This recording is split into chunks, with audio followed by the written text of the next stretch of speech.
igualmente para todos los que están acá dedicándome este momento, vamos a hacer una revisión acerca de aquellas variaciones antropomórficas que,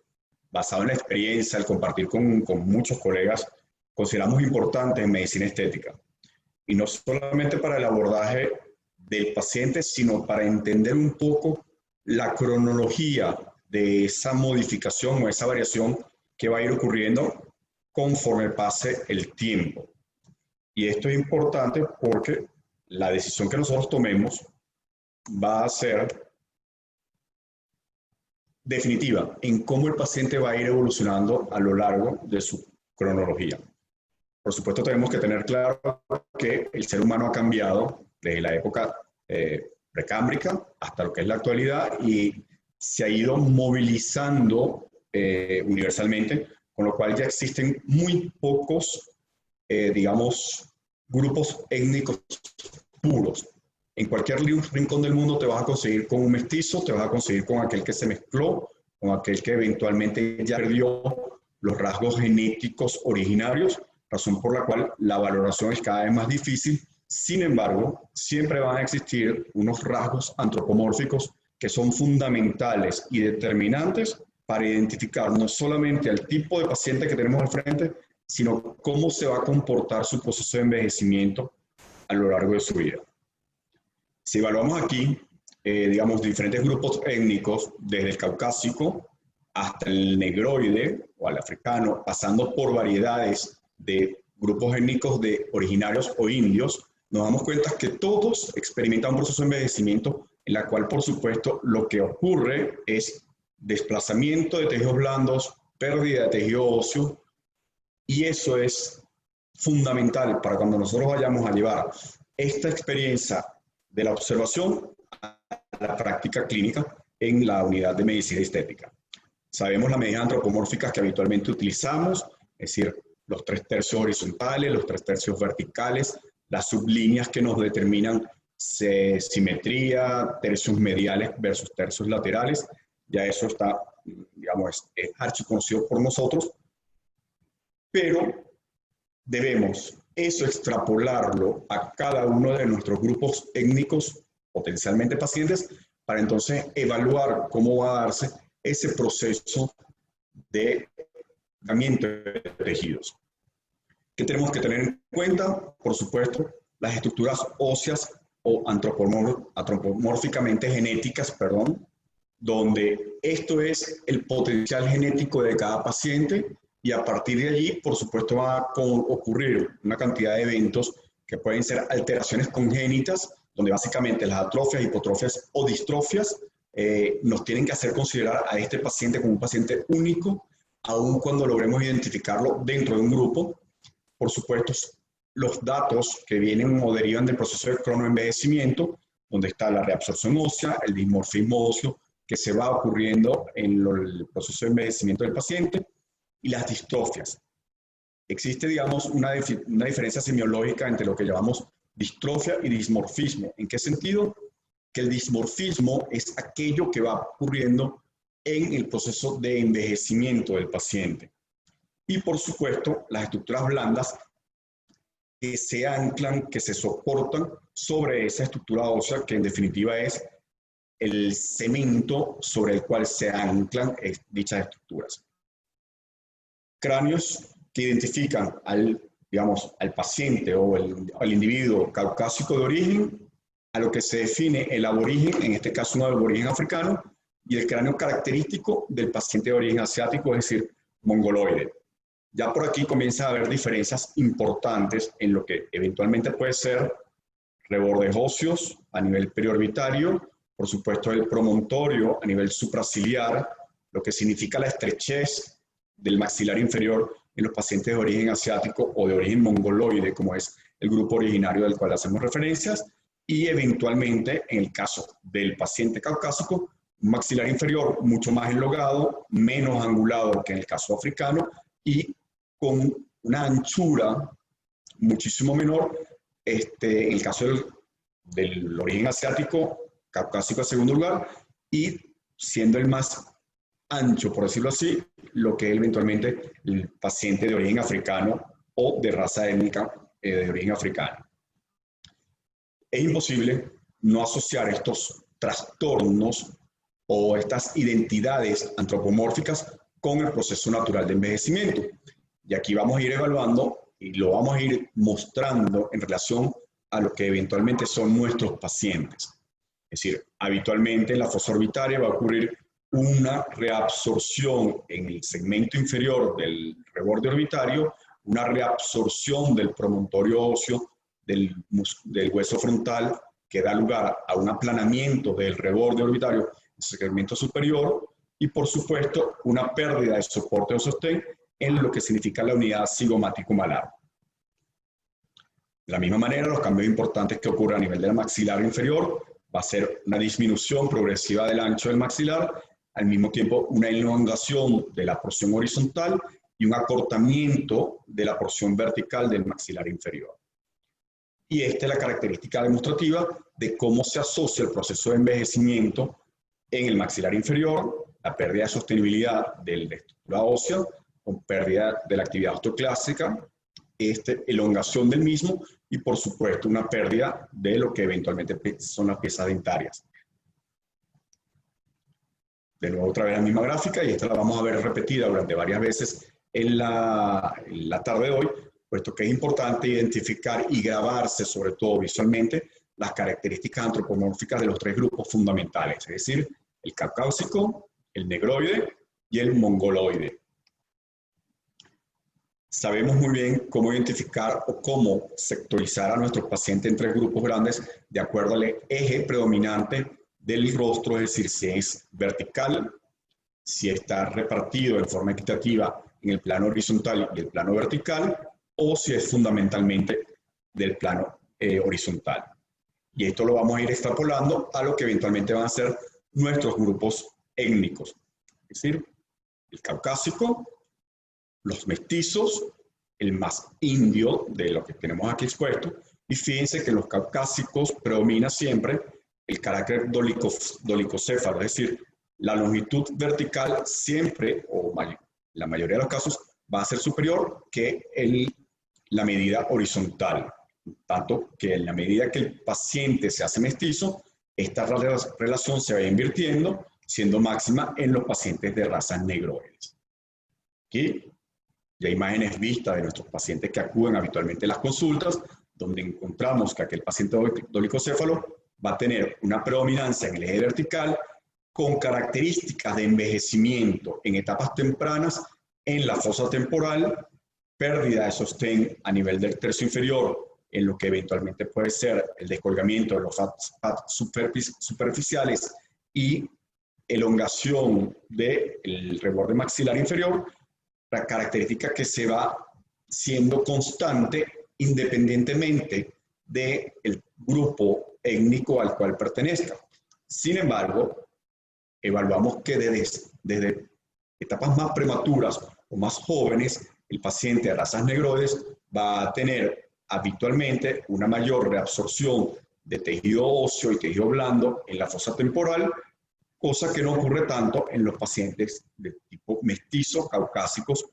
y que ocurre mucho en el paciente con rasgos asiáticos, donde no hay soporte óseo en el tercio inferior de la región frontal y una pérdida importante de volumen en la fosa temporal. El paciente de características mesocéfalo, es decir, los cuatro cuadrantes tienen características antropomórficas más o menos similares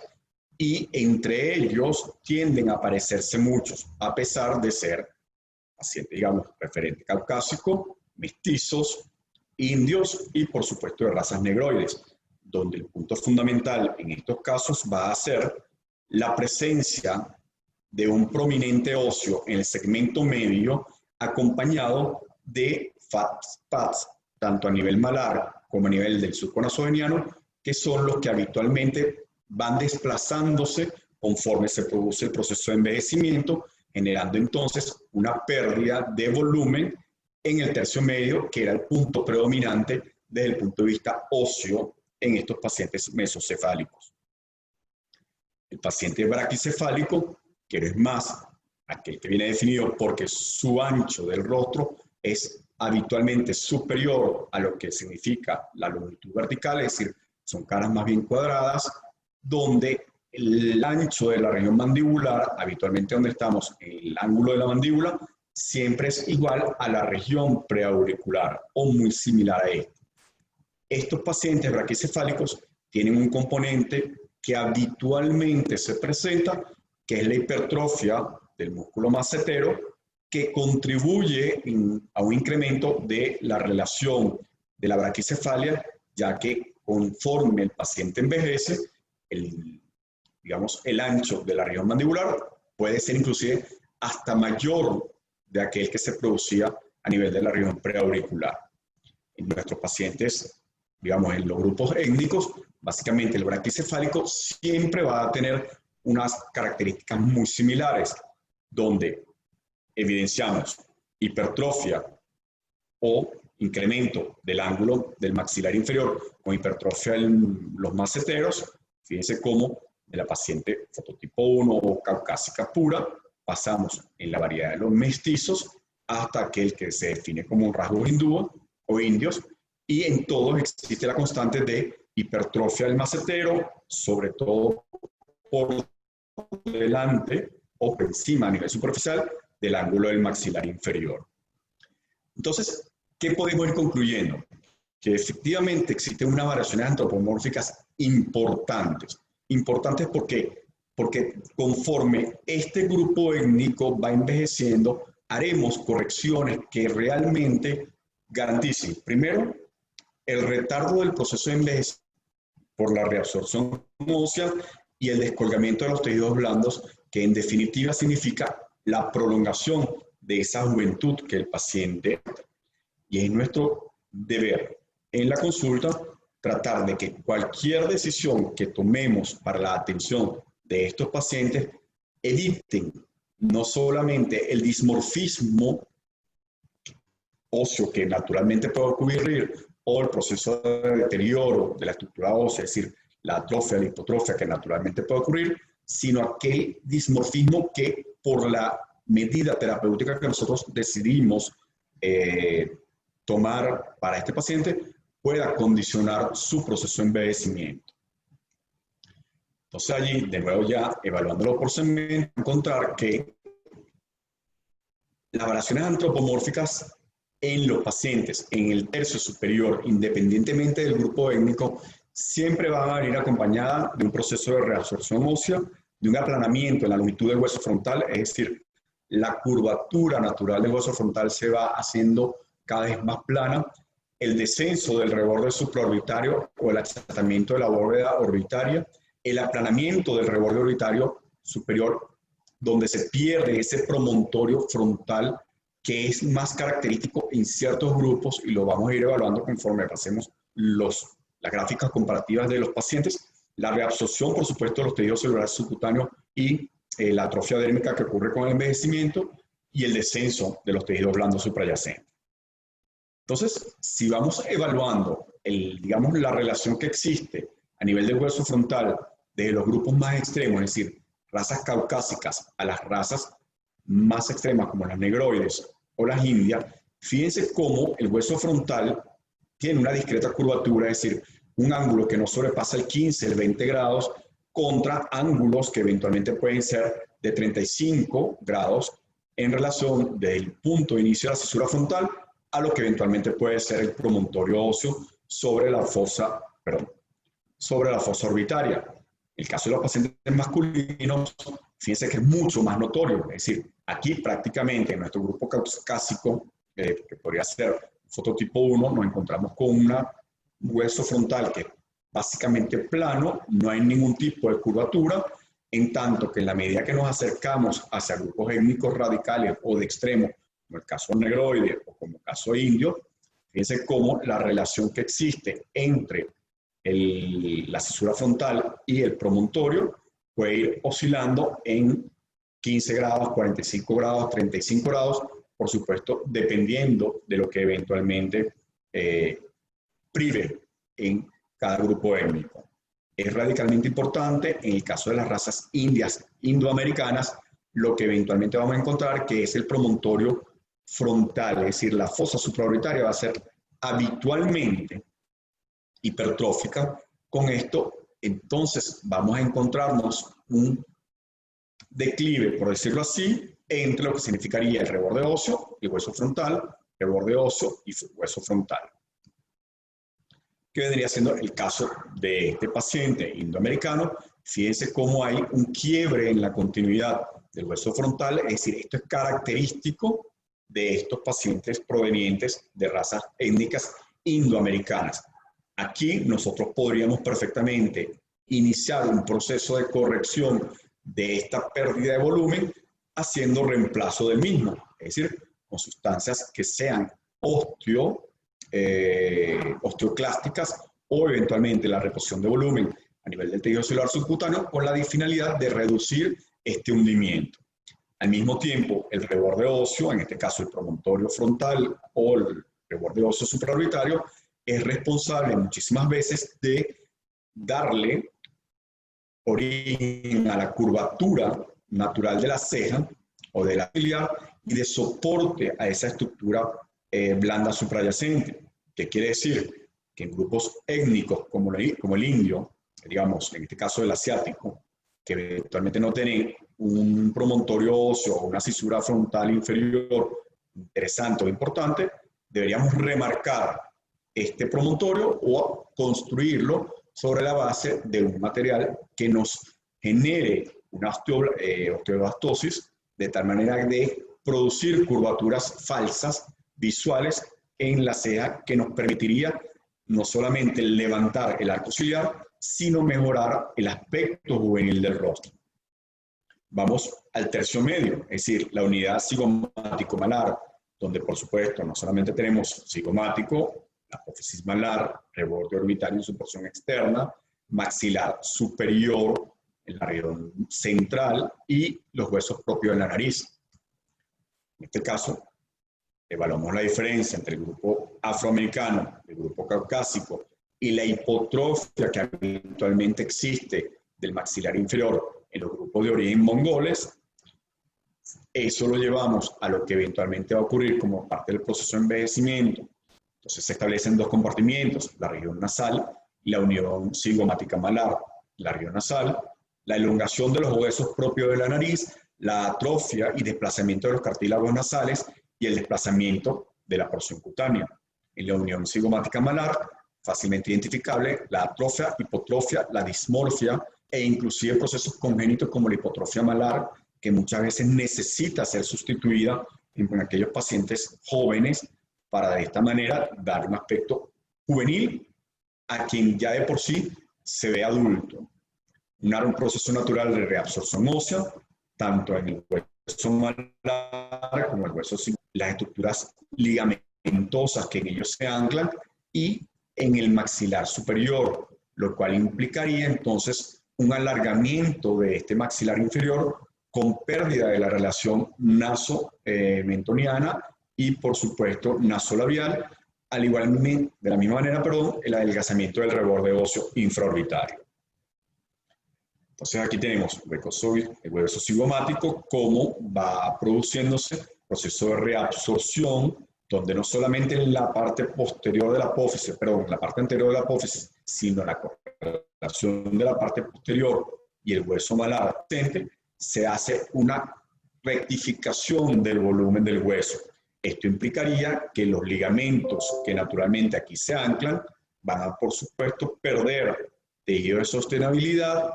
va a ocurrir un descolgamiento de los tejidos blandos superficiales, es decir, dermis, sistema musculoponeurótico, y los fat pads que se anclan sobre las superficies óseas irregulares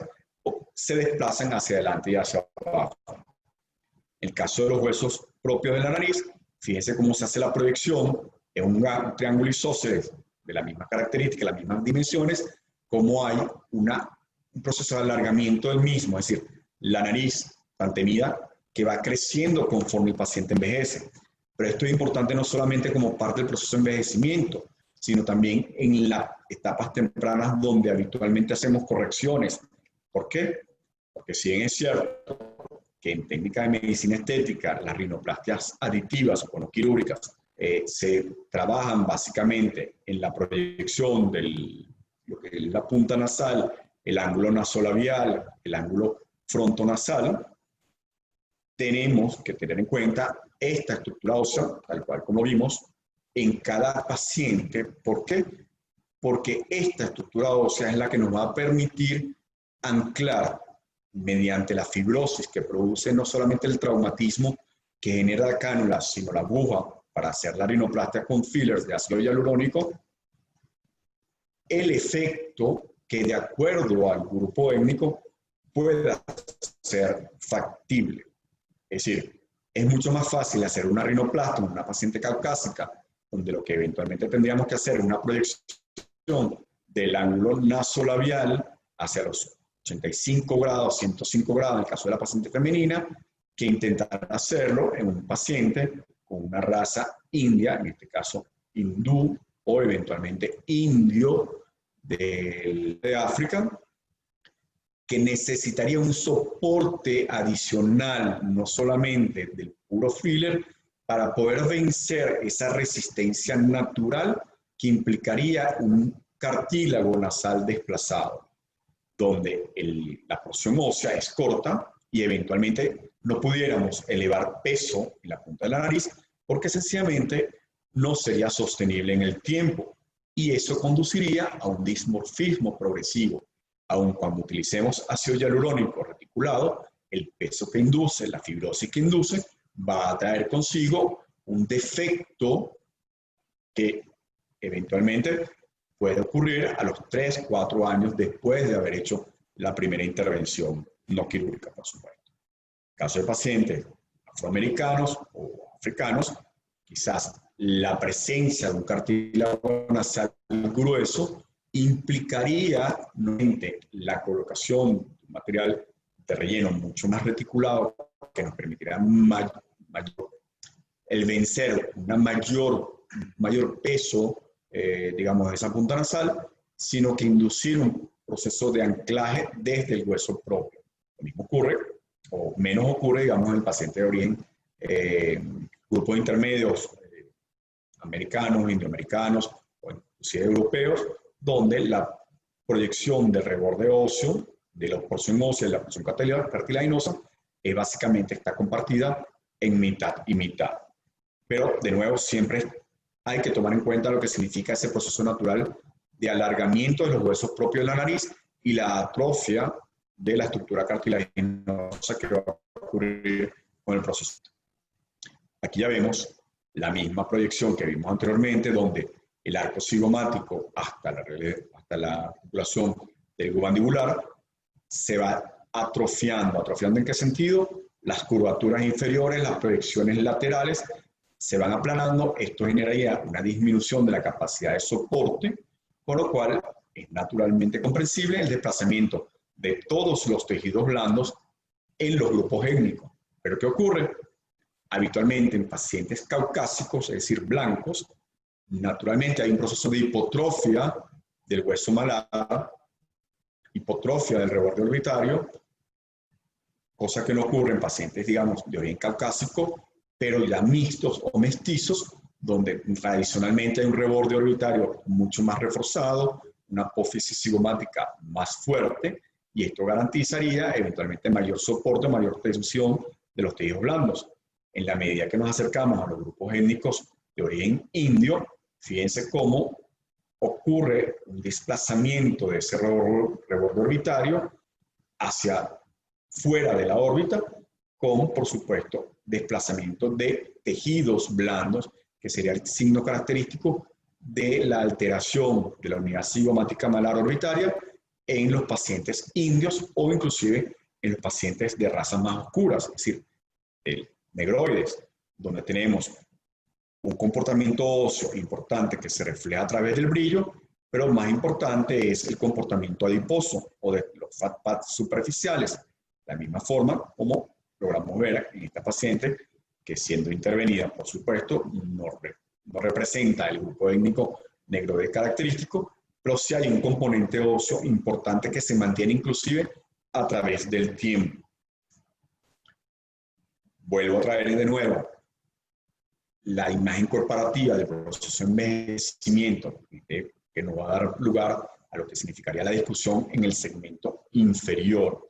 Pero, ¿qué llama la atención de cada uno de ellos? Básicamente que, dependiendo del origen étnico, los caucásicos tienden a envejecer, digamos, con una mandíbula mucho más estrecha que lo que eventualmente pueden ser los grupos indios o los grupos afroamericanos. Tercio inferior facial, por supuesto, la resolución ósea, osteoclasia, la pérdida de esas dentarias o la edéntula, que es una característica habitual del envejecimiento del maxilar inferior, por justamente disminución del engrosamiento del alvéolo dentario, la retracción gingival, el alargamiento del maxilar inferior, tal cual como lo fue descrito, más en su porción horizontal que en la porción vertical. Por supuesto, la pérdida del mentón óseo y tegumentario superficial, los cambios atróficos de los tejidos blandos, el ligamento del sistema musculoponeurótico superficial y profundo, el desplazamiento de los fat pads superficiales y atrofia de los fat pads profundos, por supuesto el envejecimiento cutáneo. Ya la vimos con anterioridad, y aquí vemos en detalle el proceso de deterioro del maxilar inferior, es decir, un incremento de la distancia en la rama horizontal del mandibular, una disminución del soporte óseo que aguantaría los fat pads superficiales y profundos en el tercio inferior, atrofia de los tejidos blandos perilabiales o peribucales que implicarían una pérdida de soporte de ligamentos, de los ligamentos de retención periorbiculares y, por supuesto, lo que significaría la atrofia de ese maxilar inferior que desprendería las piezas dentarias que al, por supuesto, caer, generan entonces la característica hipotrofia de la cavidad bucal. Debemos entender que, por supuesto, cada grupo étnico va a representar una unidad anátomo-funcional. Esto implica que cada grupo étnico debe ser respetado de acuerdo a sus características y cada una de ellas o cada uno de ellos manteniéndose lo que significarían esas estructuras óseas que dan soporte a las estructuras superficiales que en ellas se anclan. Entonces, ¿qué es importante determinar? ¿Cómo se va a comportar esa característica o esa genética de nuestros grupos étnicos en base a lo que significaría el deterioro o envejecimiento de la estructura ósea, tejidos celulares superficiales y profundos, y en la medida que nosotros podamos ir haciendo correcciones desde tempranas edades, por supuesto el deterioro será predecible, será prevenible y contenible en el tiempo. Y es quizás esta es una de las razones fundamentales por las cuales nosotros debemos hacer uso de este conocimiento anatómico como parte fundamental de la proyección de ese proceso de envejecimiento en nuestros pacientes y la adecuación de las técnicas para cada uno de los segmentos en cada uno de los grupos étnicos. ¿Por qué? Porque no va a ser lo mismo la cantidad de toxina que utilizaremos en el tercio inferior de un paciente de origen afroamericano al que eventualmente podamos encontrarnos con un paciente de origen asiático, salvo que en el caso de los asiáticos, básicamente de los que vienen del Pacífico Sur, es decir, Corea, Vietnam, Tailandia y eventualmente Japón, donde es característico o habitual la hipertrofia de los maceteros, entonces allí la correlación clínica se comportará o se conformará de la misma manera como habitualmente hacemos con el paciente de razas negroides. Es decir, músculos hipertróficos maceteros requieren mayor cantidad de toxina, cosa que habitualmente no ocurre con los pacientes de origen asiático. En el tercio superior debemos entender que la reposición volumétrica en la fosa temporal es determinante para la preservación del aspecto juvenil de nuestros pacientes, así como eventualmente es importante la sustitución de tejidos blandos, es decir, grasa y además las estructuras cutáneas, dermis, y el mantenimiento de la epidermis en pacientes de grupos indígenas, porque está dado una habitual reabsorción ósea mayor en estos grupos étnicos que en los pacientes que eventualmente obedecen a grupos, digamos, más mestizos. Entonces, me gustaría, digamos, tomar en cuenta esta diapositiva de perfil. ¿Por qué? Porque si bien es cierto y vemos mucho el manejo de la rinomodelación en pacientes de origen hindú, debemos entender que la conformación de su estructura nasal, tanto ósea como cartilaginosa, es totalmente distinta a la de los demás grupos étnicos. Por eso es que en nuestros indoamericanos la reestructuración o la rinomodelación no quirúrgica pasa a ser mucho más compleja, porque habitualmente nuestros pacientes de origen indoamericano tienen una estructura cartilaginosa mucho más gruesa y más fuerte y resistente que lo que eventualmente pueden ser los grupos indígenas del Asia o de la región caucásica.